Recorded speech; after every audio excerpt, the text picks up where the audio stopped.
Hello po sa mga pharmacy assistants na kagaya ko at sa mga viewers ko na nagtatanong ano ba po ang trabaho ng isang pharmacy assistant.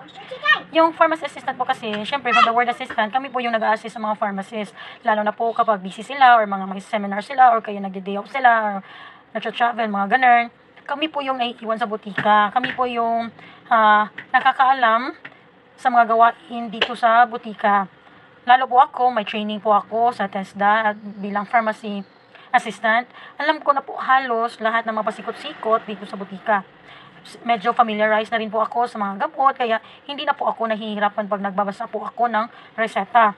So kapag nahihirapan naman po ako, tapos wala yung pharmacist ko, isang message lang naman at may message ko yung pharmacist ko, tatanong ko sa kanya, ma'am, kung ano to, kung anong instructions ng doctor, mga ganon.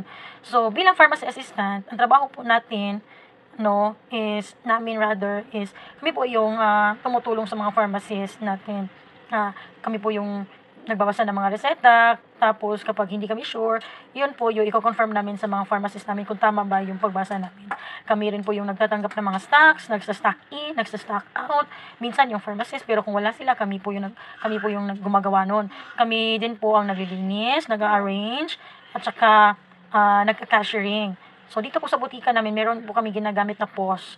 So, yung POS po, dito po, so, familiar yun na sa mga groceries, parang ganun po. Hindi po kami naglilista na kasi mas madali po pag magamit ng POS, kasi madali lang po yung pag-i-inventory, paggawa ng inventory, pag-check sa mga expiry, kasi sa POS po, in-enter na po namin yung stocks, pati na po yung mga expiry date. So, nagpa-pop up lang po siya kapag na-identify na ng POS na ito malapit na mag-expire, gano'n, napapop up po siya pag open namin. Kaya nalalaman din namin na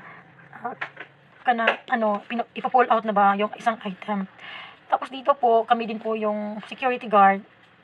Kasi wala kaming security guard, so yung mga mata namin palingon-lingon, patingin-tingin sa mga, mga masasamang elemento. Kasi minsan po, meron talaga, lalo na pag sa pharmacy namin kasi pumapasok po yung customers, tapos napipili-pili po sila, hindi po, iba po siya sa yung old na setting ng pharmacy, yung sa labas lang. Tapos, tingin-tingin lang sila. Dito sa pharmacy namin is nakakapasok po sila, nakakapili po sila, gano'n. Minsan may mamasamang tao talaga, pero usually may honest naman po mga tao dito sa amin. And then, dito din po, trabaho din namin po yung maglinis. Na-mention ko na ba, maglinis, mag-arrange, maglagay ng mga price, mag-update ng mga price. Yun po yung trabaho ng isang pharmacy assistant. Kasi po, yung trabaho ng pharmacist is siya po yung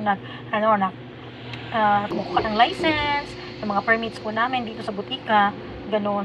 Tapos sila po yung responsibility din po nila yung pag-check ng mga gamot, pagre-record ng mga reseta, kasi pinipicturean namin yung mga reseta, tapos ina-record namin sa ano bang tawag doon, basta ganon. Malalaman niyo po yan pag nakapasok na po kayo sa isang pharmacy. At saka hindi naman po mahirap lang po sa umpisa, kasi kailangan niyo pong i-memorize or i-familiarize yung mga generic names. Tapos kapag wala po kayong POS, mas mahirap po kasi titingnan niyo po isa-isa yung, for example, amoxicillin, madami po kasi yung brand.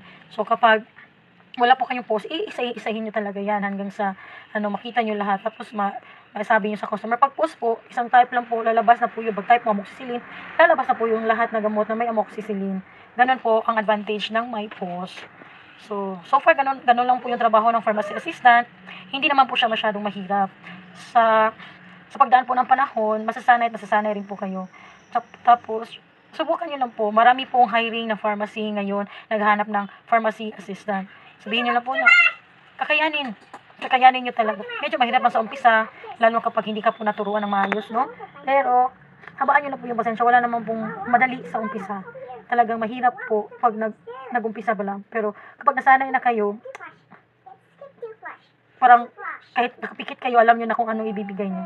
Yun lamang po sa mga aspiring pharmacy assistant dyan. Huwag po kayong matakot mag-apply, no? Lalo po ngayon, mahirap maghahanap ng trabaho, mahirap ang pera. Try na po, lalo na kapag college graduate kayo, yun po yung mga hinahanap nila. Yun lamang po. Maraming salamat sa panonood. Subscribe for more.